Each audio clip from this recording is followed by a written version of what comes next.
കുട്ടികൾക്ക് വെക്കേഷനൊക്കെ ആയില്ലേ, എന്നാൽ ഒരു സമ്മർ ഡ്രിങ്ക് കൂടി ആയാലോ? ഇന്ന് എന്നെ കിച്ചണിൽ ഹെൽപ്പ് ചെയ്യാൻ എൻ്റെ മോള് കൂടി ഉണ്ട് കേട്ടോ. അപ്പം നമുക്കിത് കണ്ടാലോ? Watermelon lemonade. പേര് കേൾക്കുമ്പോൾ വലിയ പരിഷ്കാരിയായി തോന്നിയാലും ഉണ്ടാക്കാൻ വളരെ എളുപ്പമാണ്. കണ്ടില്ല, എൻ്റെ മോള് തന്നെയാണ് ഇത് ചെയ്യുന്നത്. ഇതേപോലെ വാട്ടർമെലൺ ചെറിയ പീസസ് ആയിട്ട് എടുക്കുക. കുഞ്ഞുങ്ങളെ ഇതേപോലെ അടുക്കളയിലെ കുഞ്ഞു കുഞ്ഞു കാര്യങ്ങളെ ഏൽപ്പിച്ച് കഴിഞ്ഞാൽ ഒരു പരിധിവരെ ഈ മൊബൈൽ അഡിക്ഷനും ടി വിയും ഒക്കെ നമുക്ക് നിയന്ത്രിക്കാൻ പറ്റുമെന്ന് എനിക്ക് തോന്നുന്നു. നിങ്ങളുടെ അഭിപ്രായം ഒന്ന് പറയണേ. തണ്ണിമത്തൻ ഇതേപോലെ കുഞ്ഞു കുഞ്ഞു പീസുകളായിട്ട് എടുക്കാം. അരിഞ്ഞെടുക്കുന്നതിന് പകരം കത്തി മോളെ കൊണ്ട് യൂസ് ചെയ്യാതിരിക്കാൻ വേണ്ടിയിട്ടാണ് ഞാൻ ഇതേപോലെ സ്പൂൺ വെച്ചിട്ട് ചെയ്യിക്കുന്നത്.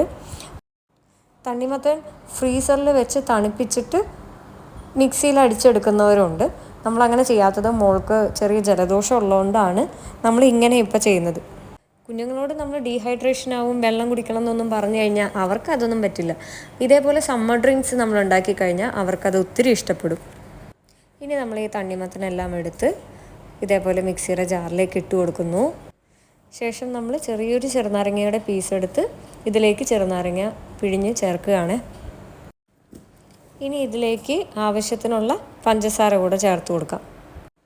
ഏറ്റവും അവസാനം ആവശ്യത്തിനുള്ള വെള്ളം ഒഴിച്ച് കൊടുക്കുക. ഇനി മിക്സിയിലിട്ടൊന്ന് അടിക്കാം. ഇത്രയേ ഉള്ളൂ, സിമ്പിൾ. ഇതിൽ മിൻറ്റ്, ഐസ് ഇതൊക്കെ ഇട്ട് നമുക്ക് കൂടുതൽ ഭംഗിയാക്കാം കേട്ടോ. പക്ഷേ അതൊന്നും ഞാൻ ചേർക്കാത്തത് എൻ്റെ മോൾക്ക് അത്ര ഇഷ്ടമല്ലാത്തതുകൊണ്ടാണ്. കൂടുതൽ സിമ്പിൾ റെസിപ്പീസിനായി please like, share and subscribe. Thank U.